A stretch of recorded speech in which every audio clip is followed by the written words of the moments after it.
সড়ক পথে ঈদযাত্রার খবর। গাবতলী বাস টার্মিনালে রয়েছেন আমাদের সহকর্মী সাদ বিন শফিক, এছাড়া গাজীপুরে রফিকুল ইসলাম খান। শুরুতে সাদের কাছে চলে যাব। স্যার, গাবতলী থেকে এই মুহূর্তে বাস ছেড়ে যাওয়ার চাপ কেমন লক্ষ্য করছেন? যে বাসগুলো ঢাকা থেকে ছেড়ে যাচ্ছে, সময় মতো ছেড়ে যেতে পারছে কিনা?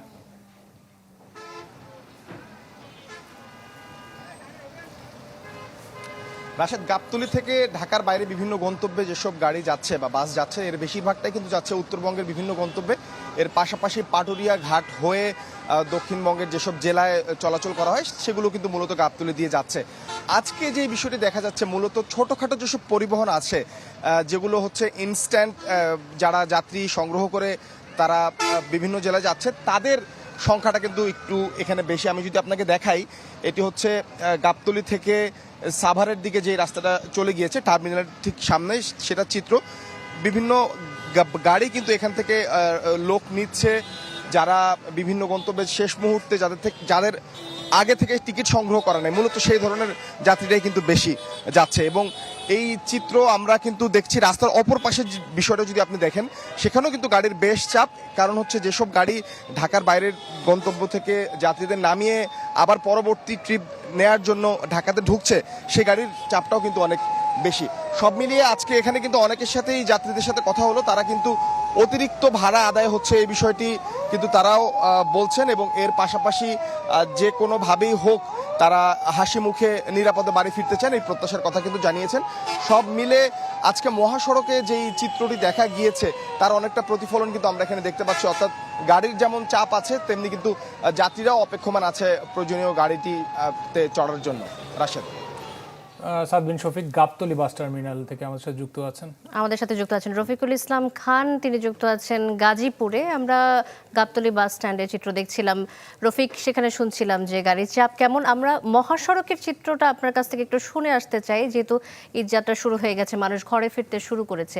জানাবেন মহাসড়কে কি দৃশ্য দেখছেন। শান্তা, গতকাল যখন আসলে শিল্প কারখানা একসাথে বন্ধ হয়ে যায়, তখনই কিন্তু মহাসড়কে যাত্রী এবং যানবাহনের ঢল নামে। সেটি কিন্তু দুপুর 2টা পর্যন্ত ছিল। মহাসড়কে চন্দ্রামুরকে কেন্দ্র করে যানবাহনের দীর্ঘ যে সারি, সেটি ছিল। তো দুপুর 2টার পর থেকে 7টা পর্যন্ত কিন্তু মহাসড়ক একেবারে ফাঁকা ছিল। এই মুহূর্তে আসলে কিছুটা লম্বা লাইন রয়েছে, আপনি নিশ্চয় দেখতে পাচ্ছেন। আমার পেছনে কিন্তু সারি সারি গাড়ি এই মুহূর্তে চন্দ্রামুরকে কেন্দ্র করে মূলত দাঁড়িয়ে আছে। তো এটি আসলে শুধু মুরকে কেন্দ্র করে রয়েছে, তবে লম্বা যে দীর্ঘ সারি সেটি কিন্তু নেই।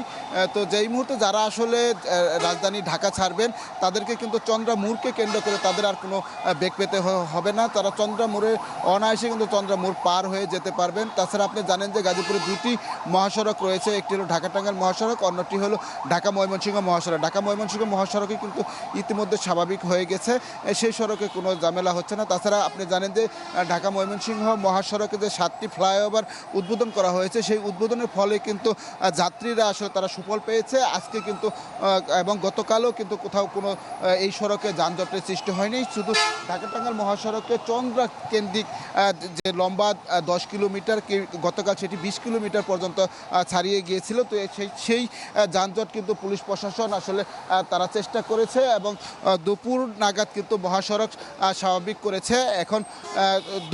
এখন কিন্তু রাত্রি হওয়ার পর যারা দেখেছেন আসলে মহাসড়ক স্বাভাবিক হয়েছে। এই মুহূর্তে কিছু যাত্রী আসলে এখানে এসেছেন, আর বিপুল সংখ্যক গাড়িরও একটি জটলা রয়েছে, তবে পুলিশ প্রশাসন সেটি ছাড়িয়ে দেওয়ার চেষ্টা করছে। তো এখন এই ছিল ঢাকা টাঙ্গাইল মহাসড়কের চন্দ্র থেকে সর্বশেষ খবর। রফিক, ধন্যবাদ আপনাকে। রফিকুল ইসলাম খান আমাদের সাথে যুক্ত হয়েছিলেন গাজীপুর থেকে। আমাদের সহকর্মীরা জানাচ্ছিলেন ঈদ যাত্রায় যাত্রাপথের খবর।